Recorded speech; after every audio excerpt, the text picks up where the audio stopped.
امام مالک بن انس رحمہ اللہ تعالیٰ فرماتے ہیں ان ھذا العلم ہوا لحموں کا و دموں کا. دینی علوم پڑھنا یہ کیا ہے؟ فرمایا یہ تمہارے گوشت میں کسی کا گوشت مکس ہوگا اور تمہارے خون میں کسی کا خون مکس ہوگا.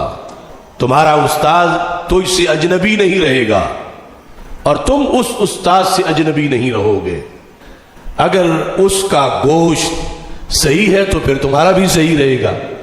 اگر اس کا خون فکری اعتقادی اور عملی طور پر صحیح ہے تو پھر تمہارا بھی صحیح رہے گا. اور اگر وہ خراب ہے تو پھر تم خرابی سے بچ نہیں سکو گے.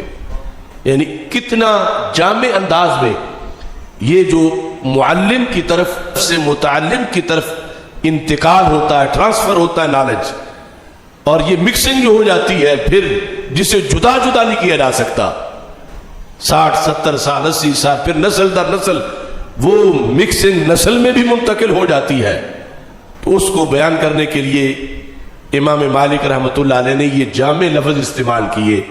فرما ان ھذا العلم ہوا لحموں کا و دموں کا. یہ علم جو تم پڑھو گے کسی سے وہ جدا نہیں رہے گا، وہ تمہارا گوشت بنے گا.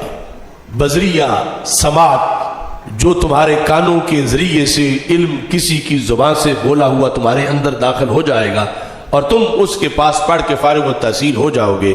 تم جب اس کے تلمیذ اور شاگرد کہلاؤ گے اس کا یہ مطلب ہوگا کہ تمہارا اور اس کا گوشت ایک ہے اور تمہارا اور اس کا خون ایک ہے. ان ھذا العلم ہوا لحموں کا و دموں کا. تو پھر فرما وعنہ تسأل یوم القیامہ، قیامت کے دن تو اس سے سوال کیا جائے گا کہ تم نے اپنے خون میں کس کا خون مکس کیا، تم نے اپنے گوشت میں کس کا گوشت مکس کیا. یعنی یہ استادی شاگردی معمولی کام نہیں، اتنا بڑا راز کا رابطہ ہے اور اتنا قریب کا یہ ذریعہ ہے.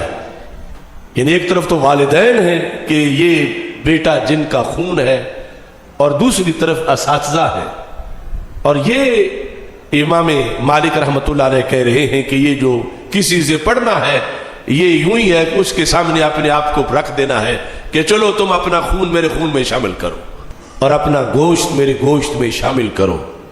تو پھر کسی بد عقیدہ کے پاس، بد عمل کے پاس، بے دین کے پاس اپنے آپ کو پیش نہ کرو، کیونکہ اس سے قیامت کے دن پوچھا جائے گا کہ اللہ تعالیٰ فرمائے گا کہ جو حدیث شریف میں ہے کل مولود یولد علی الفطرہ، کہ میں نے تو تجھے فطرت پہ پیدا کیا تھا، میں نے تو تجھے دل کی تختی صاف دی تھی، میں نے تو تجھے چمکتا دل دیا تھا، میں نے تجھے سیکنڈ ہینڈ دل عطا نہیں کیا تھا، میں نے تجھے بدی سے بھرا ہوا دل نہیں دیا تھا، گندے نظریات والا دل نہیں دیا تھا. یہ کیوں تیرا دل گندا ہوا؟ کیوں تو نے ایسے لوگوں سے پڑھا کہ جس کے ذریعے سے پھر تیرا دل کی تختی ساری بے نور ہو گئی؟ امام مالک کہتے ہیں قیامت کے دن یہ پوچھا جائے گا فانظر امن تأخذہ، لہذا دیکھ کے پڑھو. یعنی دوسرے لفظوں میں کہ اس سے تو پھر ان پڑھ رہنا اچھا ہوگا کہ جب کوئی غلط مکسنگ ہو گئی تو اس سے تو ان پڑھ رہنا اچھا تھا. تو پڑھنے کی اتنی بڑی شان اور اتنی بڑی فضیلت ہے، اور اس سے یہ ضروری ہے کہ وہ کس طرح منتقل ہوتا ہے، کس کی طرف سے.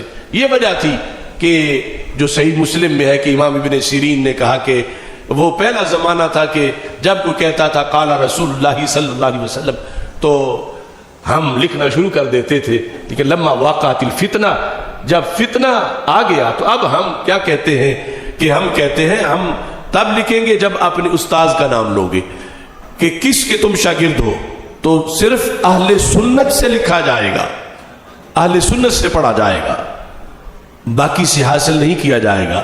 تو یہ اس وقت بھی اتنا ضروری سمجھا گیا، اور آج بھی اس بنیاد پہ کہا جاتا ہے کہ کسی بد مذہب کے پیچھے جمعہ نہ پڑھو، کسی بد عقیدہ کا درس قرآن نہ سنو، کسی ذرائع سے بھی جو اس کا تعلیم کا سلسلہ پہنچ رہا ہے تمہارے طرف اس سے بچ کے رہو، کہ تمہیں پتہ ہی نہیں چلے گا تمہارا خون بدل جائے گا، تمہیں پتہ ہی نہیں چلے گا تمہارا گوشت بدل جائے گا. تو اس بنیاد پر اپنے آپ کو تم بڑے عظیم ہو، غافل نہ ہو خودی سے، کر اپنی پاسبانی، شاید کسی حرم کا ہے تو بھی آستانہ، کہ اللہ نے تجھے چمکتا دل دیا ہے، تو کہیں اس کو بے نور نہ کر بیٹھنا کسی جہنمی کے درس سے یا اس کی تبلیغ سے یا اس کی لکھی ہوئی کتاب سے۔ اس بنیاد پر یہ کہا گیا فانظر امن تأخذہ، دیکھو کہ تم کس سے یہ حاصل کر رہے۔ یہ المحدث الفاصل میں رام ہرمزی نے اس کو روایت کیا کہ حدیث پڑھنے پڑھانے میں بھی یہ چیز خصوصی طور پر پیش نظر رکھی جائے، اور ساتھ دیگر جو علوم دینیہ اور علوم اسلامیہ ہیں ان کے اندر یہ چیز بھی ضروری ہے۔